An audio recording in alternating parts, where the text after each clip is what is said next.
Hello viewers, हम देखेंगे 17 और 18 जुलाई के कुछ important current affairs.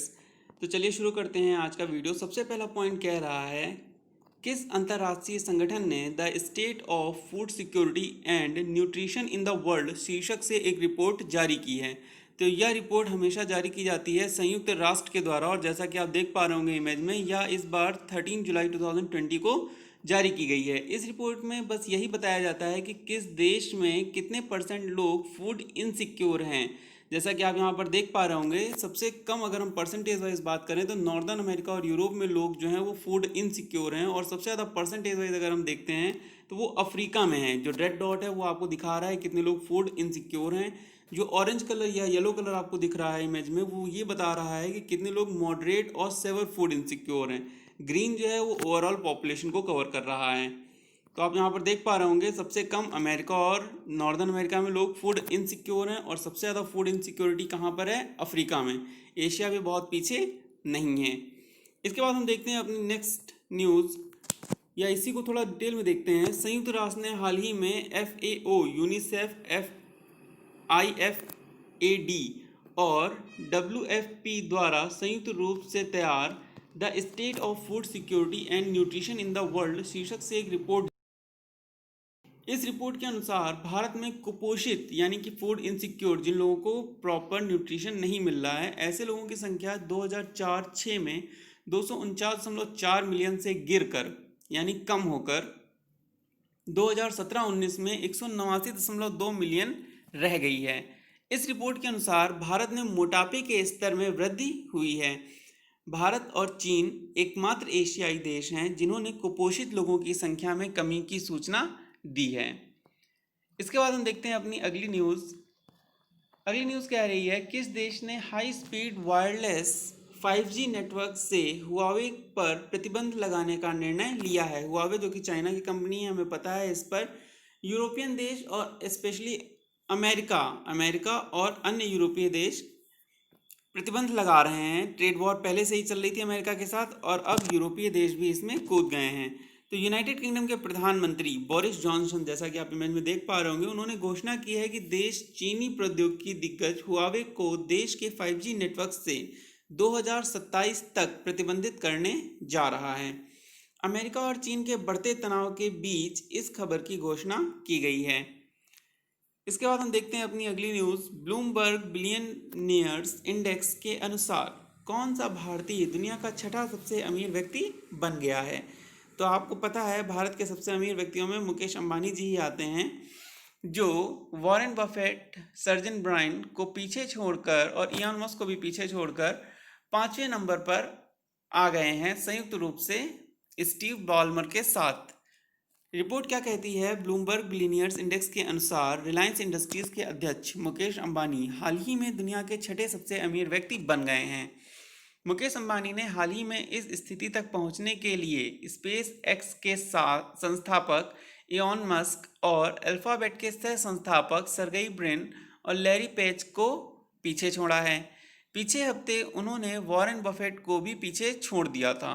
Mukesh Ambani की संपत्ति अब 72.4 बिलियन अमेरिकी डॉलर है। इसके बाद हम देखते हैं अपनी अगली न्यूज़। किस राज्य सरकार ने गुमशुदा बच्चों का पता लगाने के लिए ऑपरेशन मुस्कान, तो यह मुस्कान ऑपरेशन शुरू किया गया है आंध्र प्रदेश के द्वारा मिसिंग चिल्ड्रन या पर्सन्स को ढूंढने के लिए।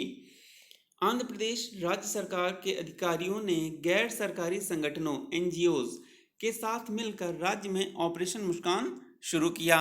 सप्ताह भर चलने वाले इस अभियान का उद्देश्य लापता बच्चों का पता लगाना, बाल श्रम और बंधुआ मजदूरी को रोकना, साथ ही साथ घरेलू कामों में लगे बच्चों को बचाना भी है।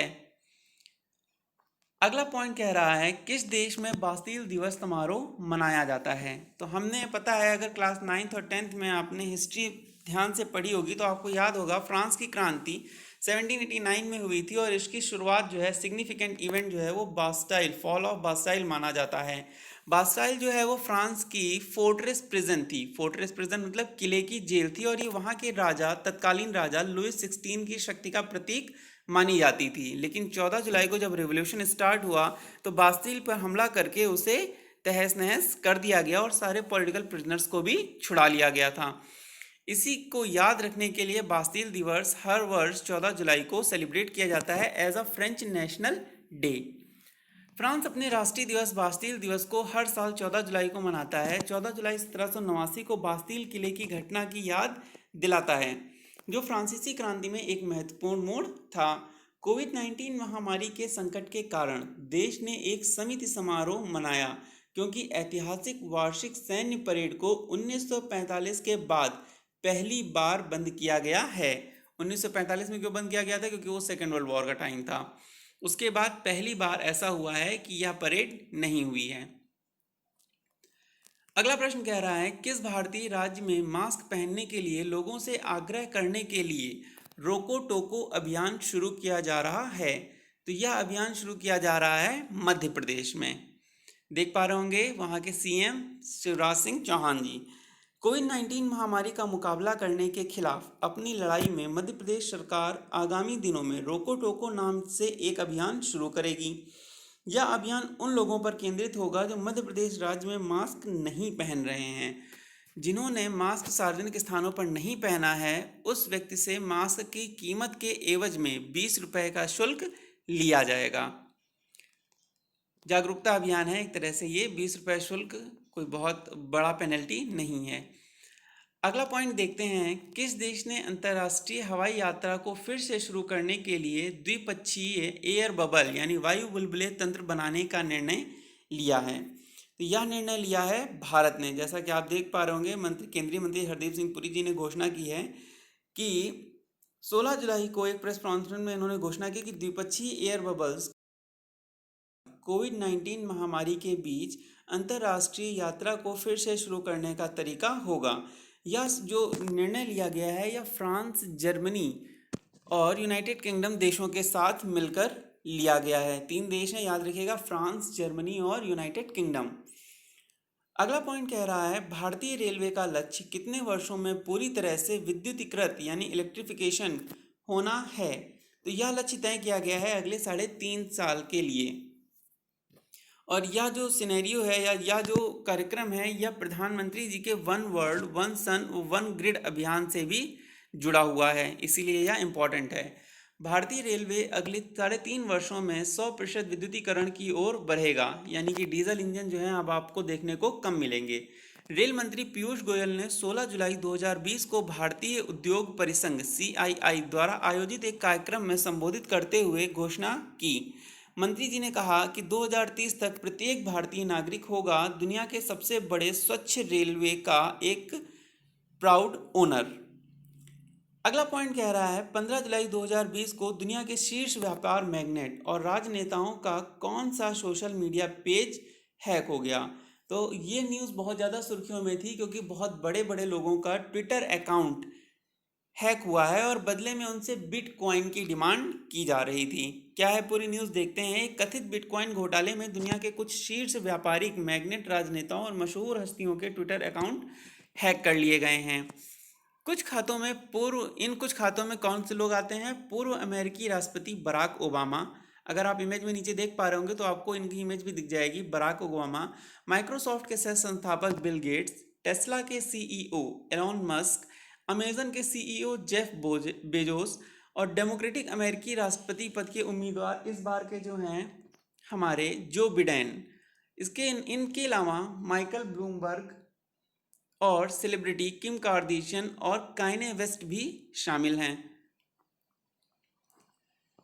अगली न्यूज़ कह रही है, गूगल को कथित रूप से गूगल मैप से किस राष्ट्र को हटाने के लिए बैकलैश मिल रहा है? बैकलैश का मतलब आलोचना का सामना करना पड़ रहा है। तो एक देश है, अगर आप देख पा रहे होंगे इस मैप में, सीरिया के पास भारत के रिस्पेक्ट में अगर हम देखें तो भारत से वेस्ट की तरफ चलने पर पाकिस्तान, कुवैत, इराक को पार करके एक देश पड़ता है सीरिया, और यहीं पर एक छोटा सा देश है लेबनान, जिसको हम कहते हैं फिलिस्तीन। यहाँ पर आप देख पा रहे होंगे इजराइल, जॉर्डन और सीरिया के बीच में फलस्तीन जो लिखा हुआ है। यह देश जो है कथित तौर पर गूगल मैप से हटाने के लिए विशेष रूप से गूगल के सोशल मीडिया पर एक बड़ी सार्वजनिक नाराजगी हुई है। हालांकि गूगल ने किया है कि फिलिस्तीन ने कभी भी इससे पहले इस स्थान पर लेबल नहीं किया गया था। यानी गूगल का कहना है कि इस स्थान पर फिलिस्तीन पहले भी नहीं था और अभी भी नहीं है, जबकि यह देश वहां पर है। अगली न्यूज कह रही है, किस राज्य ने 31 जुलाई तक पूर्ण तालाबंदी कर दी है, यानी पूर्ण लॉकडाउन लगाया गया है 31 जुलाई तक बिहार राज्य में। कोविड-19 के चलते इतने ज़्यादा केसेस निकल रहे थे कि समस्या को रोकने के लिए या समस्या से निपटने के लिए 31 जुलाई तक कंप्लीट लॉकडाउन की घोषणा की गई है। बिहार सरकार ने 16 जुलाई से शुरू होकर 31 जुलाई तक, यानी ये 14 डेज का जो कंप्लीट लॉकडाउन है, यह राज्य में लागू किया है, जिसमें कोविड-19 का प्रसार शामिल है। यह मुख्य वजह है। पिछले 3 हफ्तों के दौरान राज्य में कोविड-19 मामलों की संख्या में खतरनाक वृद्धि के कारण यह निर्णय लिया गया है। अगला पॉइंट कह रहा है, भारत ने हाल ही में किस राष्ट्र के साथ एक नया व्यापार मार्ग खोला है। तो आप देख पा रहे होंगे, भूटान है यह देश जिसके साथ एक नया व्यापार मार्ग खोला गया है।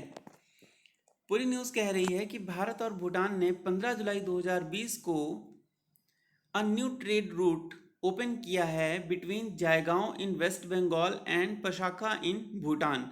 दो जो स्टार्ट और एंड पॉइंट हैं वो Jaigaon in West Bengal and Pasakha in Bhutan, इसके बीच में यह व्यापारिक मार्ग शुरू किया गया है भारत और भूटान के बीच में। पशाखा भूटान, याद रखिएगा ये नाम इंपॉर्टेंट है, जायगांव in West Bengal and Pasakha in Bhutan. इसके बाद अगली न्यूज़ कह रही है, भारतीय चुनाव आयुक्त को निम्नलिखित वित्तीय संस्थाओं में से किसके नए उपाध्यक्ष के रूप में नामित किया गया है। तो 15 जुलाई को चुनाव आयुक्त अशोक लवासा, इंपॉर्टेंट है, चुनाव आयुक्त भी हैं ये, अशोक लवासा को फिलीपींस स्थित एशियाई विकास बैंक, एशियन डेवलपमेंट बैंक एडीबी के नए उपाध्यक्ष के रूप में नामित किया गया है। आप इमेज में देख पा रहे होंगे।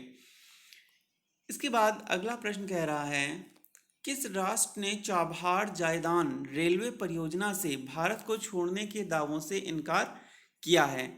तो इमेज में आप देख पा रहे होंगे, भारत के वेस्ट में पाकिस्तान, अफगानिस्तान और ईरान, जो ईरान देश है, इसके चाबहार पोर्ट से रेलवे लाइन का कार्य शुरू किया गया है और इससे भारत को भी जोड़ा जाना था, मुंबई और कांडला पोर्ट को। लेकिन पिछले कुछ दिनों से न्यूज़ आ रही है कि इस प्रोजेक्ट से भारत को हटा दिया गया है। लेकिन अभी ईरान जो है, नवीनतम विकास में ईरान ने चाबहार जायदान रेलवे परियोजना से भारत को छोड़ने के दावों से इनकार किया है। ईरान ने कहा है कि भारत को हटाया नहीं गया है इस प्रोजेक्ट से। ईरान के बंदरगाहों और समुद्री संगठन के प्रतिनियुक्तों में से एक फरहाद मोंटेसर जी ने कहा है कि कहानी झूठी थी, कि यह जो खबर है यह पूरी तरह से झूठी है, क्योंकि ईरान ने चाबहार जायदान रेलवे परियोजना के संबंध में भारत के साथ किसी भी समझौते पर हस्ताक्षर नहीं किए हैं। इसके बाद हम कुछ एक्स्ट्रा पॉइंट देखेंगे जो 17 जुलाई और 18 जुलाई के लिए इंपॉर्टेंट हैं। पहला पॉइंट यह है कि भारत को मिली बड़ी सफलता, निमोनिया की स्वदेशी वैक्सीन तैयार।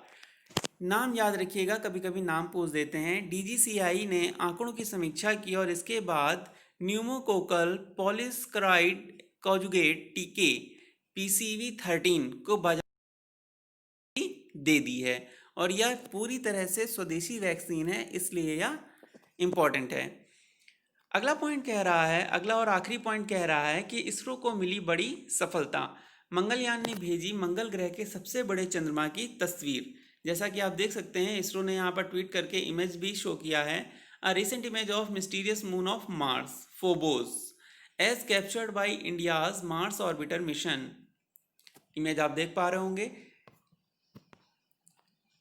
पूरी खबर ये कह रही है कि मंगलयान पर लगे मार्स कलर कैमरा ने यह तस्वीर कैद की है। मार्स कलर कैमरा ने यह तस्वीर 1 जुलाई को उस समय कैद की थी जब मंगलयान मंगल ग्रह से 7200 किलोमीटर यानी 7200 किलोमीटर और फोबोस यानी चंद्रमा जो है उससे 4200 किलोमीटर दूर था। तो ये थे आपके 17 और 18 जुलाई के कुछ important current affairs. I hope आप मिलते हैं नेक्स्ट वीडियो में। Till then take care and thanks for watching.